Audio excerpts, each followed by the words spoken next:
अस्सलाम वालेकुम friends, welcome back to top smarties drama serial Mann Mast मलंग।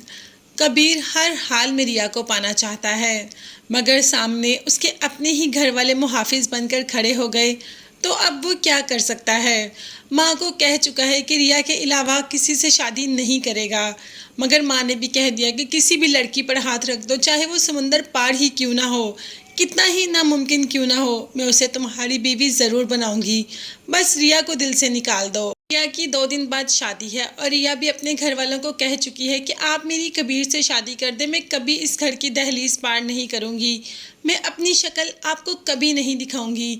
आप ये समझते हैं ना कि उसने हमारे बाबा को मारा है, तो बस आप ऐसे समझो जैसे आपने मुझे भी मार दिया, मैं इस दुनिया से ही चली गई।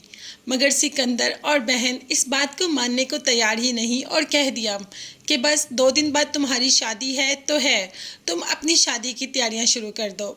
अब कबीर क्या कर सकता है, बस दोस्तों के साथ यही प्लान बना रहा है कि मेरे घर वाले सामने हैं, उनको रोन कर तो नहीं जा सकता। अब कुछ समझ नहीं आ रहा, 2 दिन बाद रिया की शादी है, तो तभी एक प्लान बनाते हैं, क्यों ना रिया के साथ भाग जाया जाए। तो क्या रिया इस बात के लिए मान जाएगी?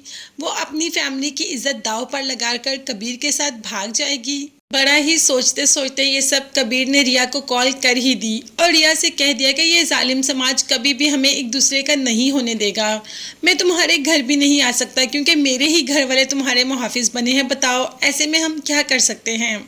रिया तो खुद बहुत परेशान है कि आखिर क्या होगा। तो कबीर ने कह दिया कि क्यों ना हम भाग कर शादी कर लें। अब रिया इस बात को मानने को तैयार तो नहीं, मगर कबीर की मोहब्बत के आगे झुक जाती है। बहुत मोहब्बत करती है, ये भी नहीं सोचा कि भाई और बहन का क्या होगा। वो तो किसी को मुंह दिखाने के काबिल नहीं रहेंगे, मगर वो कहते हैं ना, मोहब्बत अंधी होती है और आंखों पर ऐसी पट्टी बनती है कि कुछ भी नजर नहीं आता। तो बस इस वक्त रिया को कबीर के अलावा कुछ भी नजर नहीं आ रहा। डरते डरते रात के उस पहर आ ही जाता है कबीर रिया को लेने के लिए।